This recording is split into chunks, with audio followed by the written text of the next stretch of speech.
Yeah. Okay, where are we at? Addresses online. I'm searching for it. I mean, technically, this whole subreddit is speculative and defamatory. It's based off of theories, which is why I said I could be wrong. But it's odd. So he says blank all have PO boxes. Blank just built a house though. So blank have an actual mailing address that started this month. Everyone else in the property lives in RVs and or tiny homes. And then it says, yep, it's a hot topic on the whole island. We're all confused. Oh, Alan's LinkedIn. That looks almost like what is it called? I don't know. Like, what's that show? Like it's like a modeling. Oh, it's funny. Oh, that's the records. Okay.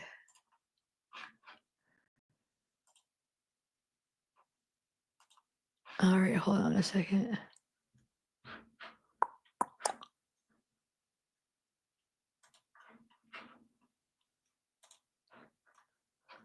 Yeah, let me check if there's anything else going on around here.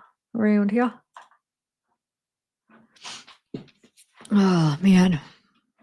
What other cases are you guys following?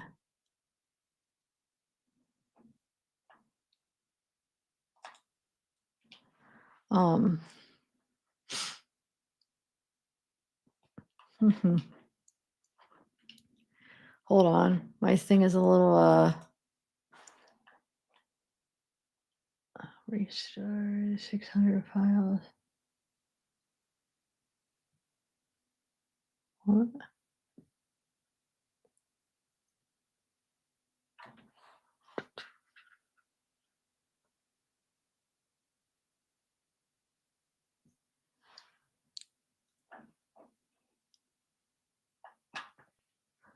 Hold on, it's spinning. I'm trying to look on a group to see if anything new. Anything new going on? Somebody just posted. Oh, that's all.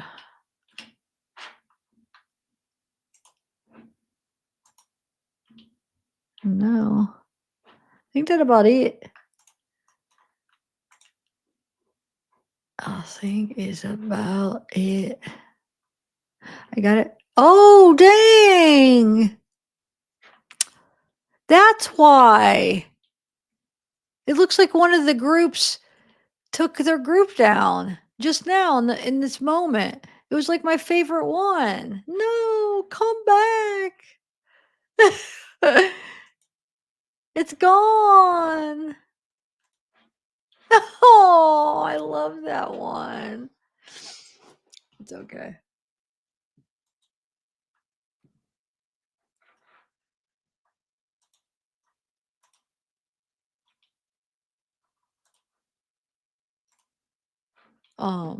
Wait, which one? I want to see something. This one? Yeah. Hold on a second, guys.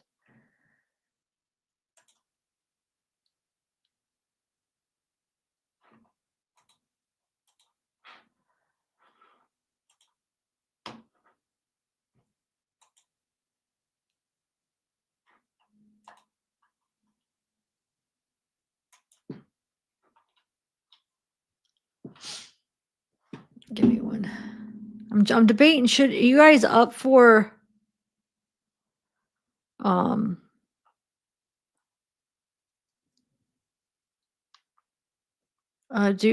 to read some Wade stuff or not?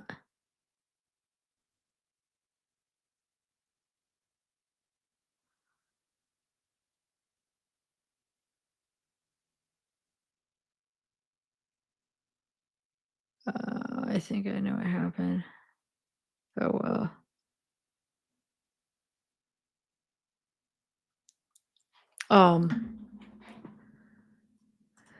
I'd have to do another one.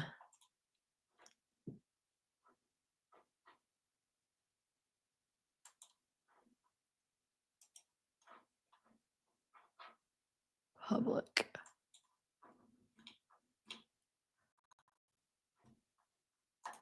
Anyway. No, I don't know. I have to look into that. When is that trial going on? I have to look into it. I have to look. I have to look. I gotta see something though. I think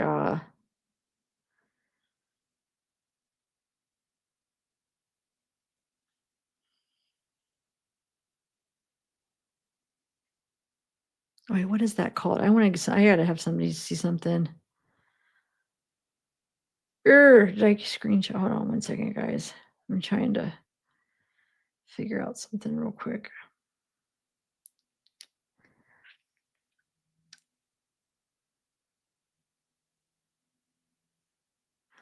Hold on.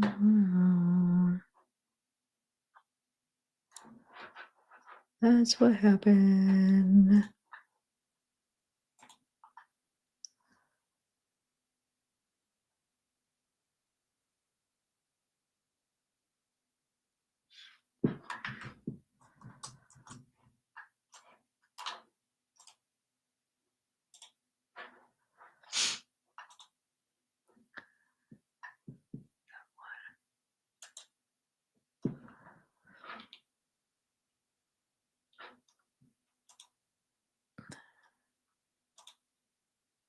Okay.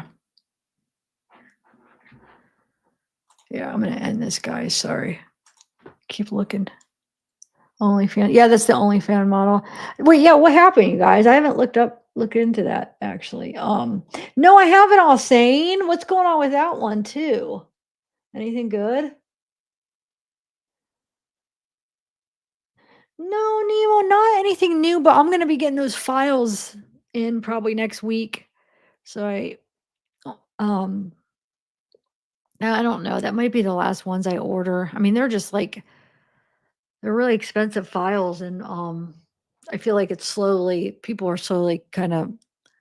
There's some people that are still into it. And I'm really curious about that month's messages. I definitely am curious. I'm anxious to read them, but I feel like it slowly is. People are kind of getting bored with it, but there actually is still a ton of people that are into it, though, to be honest, but just not as many as there was. But yeah, I have June's month of messages all coming in. I sent out the check like this week, and so I'm hoping by the end of next week I'll have it. And so that'll be interesting because that's going to be when he's in trial. It'll be like a couple weeks before his trial starts, during his trial, and after his trial. That month is probably. I'm hoping one of the best months to see what's going on in his head. So yeah, I'm very anxious. But I've been separating the ones that I already read. I've been separating them into single conversations, which makes a huge difference. So I have like I think 4 more people to read, like you just follow their conversation thread.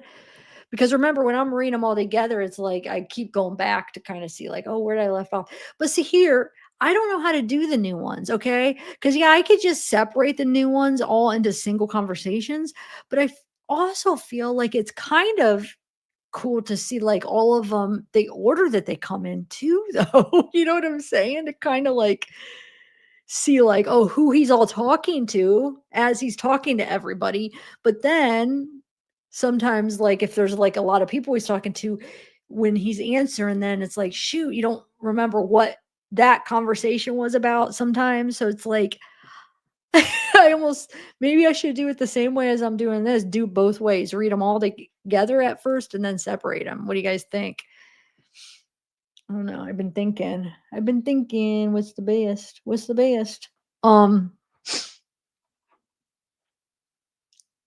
It does. Wait, I'll say, do you think, I feel like I'm too late to that now. Is it? I don't know why. Am I too late? Dang it. Then you make me want to go look into it now. Maybe that'll be my next one.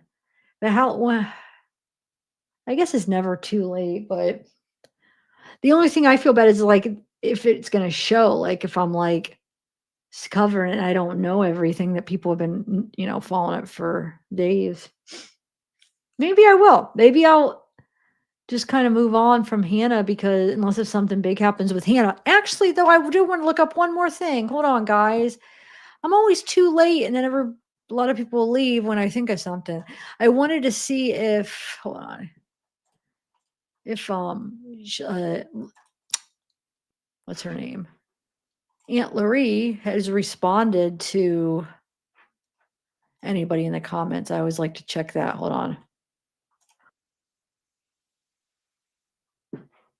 Hold on.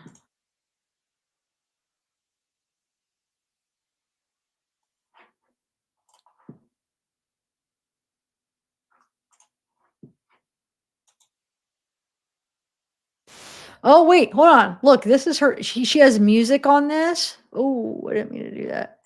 But this is her whole. This is where people like supposedly it looks like she's maybe going to on her way to Mexico because we heard she was going there next week. So she might be starting to make her way. Is that wait, what was that? Is that a raccoon? Or not a raccoon, a fox? Hold on. Oh my god, it's a dog, but wow, that looked weird for a minute. So let's see if she talks about going anywhere here. Hold on. Okay, let's see here. So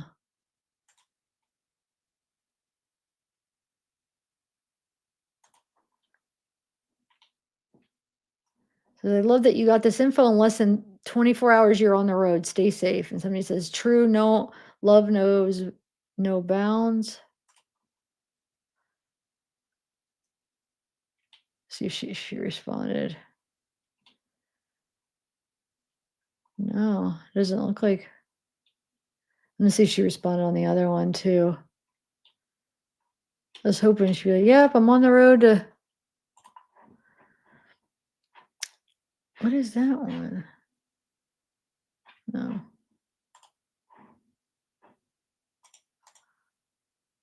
What? This is the one. Oh, shoot. This is between her and Hannah? How did I miss this one, guys? Look at this. Right? Hannah. Love all of this manifestation and meditation. Meditate and write down all your thoughts and dreams. Speak them into existence. Love you so much, Hannah. Hannah says, thank you. I love you infinitely. Bananas and monkeys. New York City next week. I'll be so excited. We'll be thinking of you while I'm there. Oh, I can't believe I missed that. And let's see if anybody says anything. Or if she does, I mean. I always like to go through, see if she responded. Somebody says, someone reached out to the creator on TikTok and said he lives in Mexico and has information about Hannah. He can be reached at, gives this. She says, is this an email? Yeah, because is it Proton Mail is at protonmail.com. Me is usually at me.com. That's like the Apple thing. That don't seem like a right. That seems like it's mixed, that it's mixed between a Proton and Apple email. I don't think that's right. That's probably why she said that, because that's not right. Huh, right, guys? I've never seen it. I have one of each. I have a Proton and I have a Apple iCloud, or mine is like my iCloud. One has, you could either do at me.com or at iCloud.com, and both is the same email for some reason. They're like the same. I don't know why you could use both of them, but it's like the Apple email that you could get. So yeah, I think that person mixed it up and wrote it wrong. Hey, interrogation files. Let me see if there's any more. Let's go to that one from where she talks about Hannah. Good afternoon. Never mind, I can't play it if I'm reading the messages.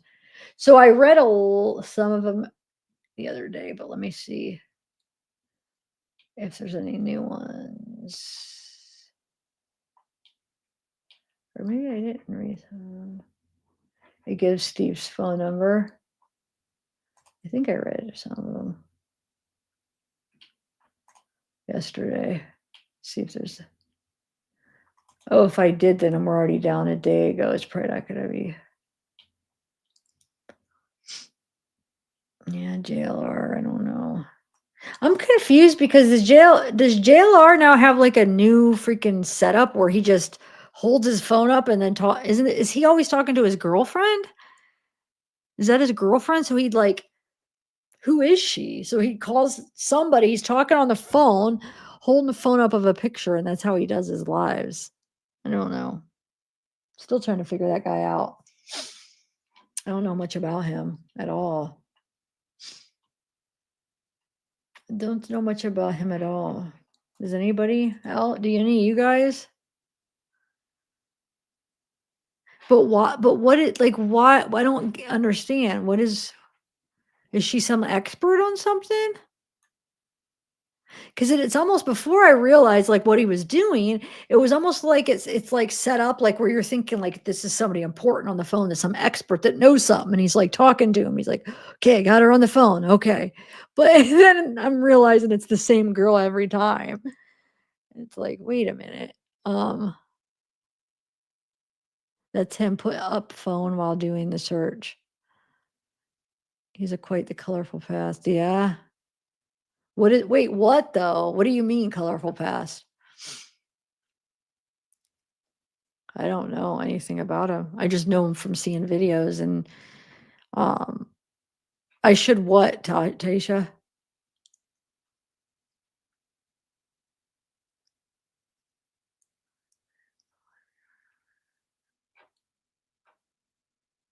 He used to be a hacker. Oh, really?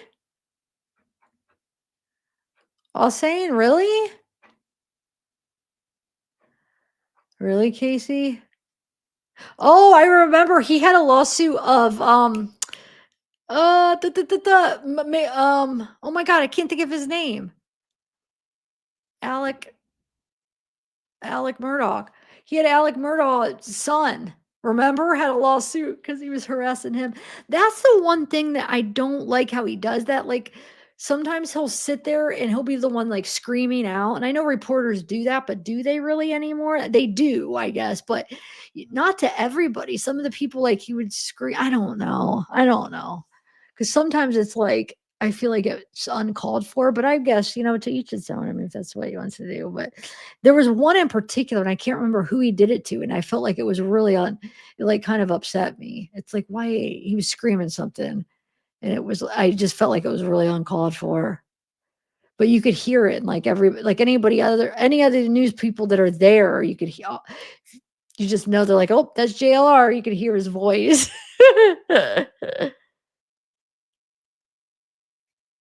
But I don't know. He might be okay. I don't really know. I don't want to talk crap because I don't really know anything about him, but I just noticed his new little format he does where he holds up his phone and almost acts like it's like some huge thing, and then he's a character. I almost think I don't know. I'm not gonna say anything, but yeah. Okay, let me read these. I'm smelling like fruit, like Fruit Loops.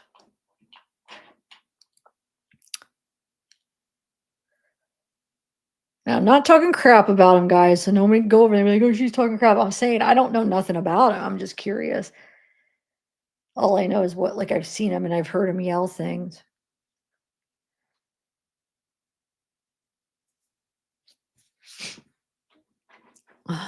I know he does seem to be like everywhere. Definitely. Now it makes sense why Hannah is your favorite niece. Oh, I get it because of Sydney. Like, I see what she's saying.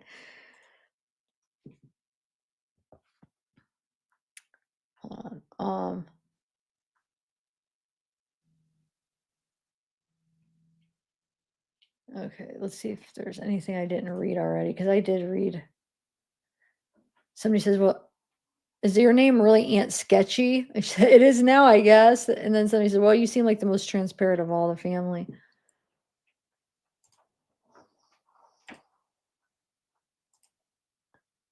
Yeah.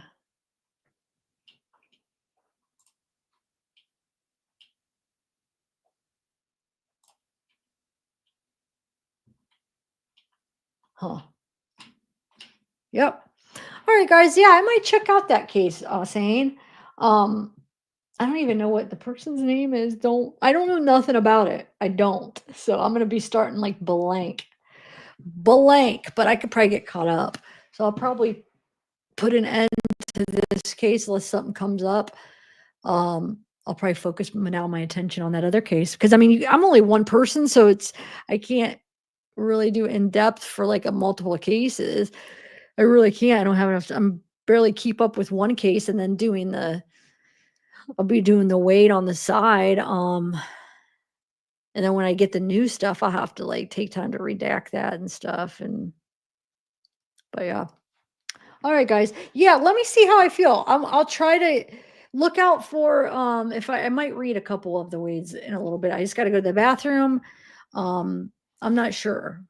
I'm not going to make a promise, but check back in like a half hour. I might. If not, I will do it tomorrow, but I might do it tonight. I just want to see how I feel when I end this and get a thumbnail ready and stuff. So, and I think I got 4 people already singled out to read. All right, bye.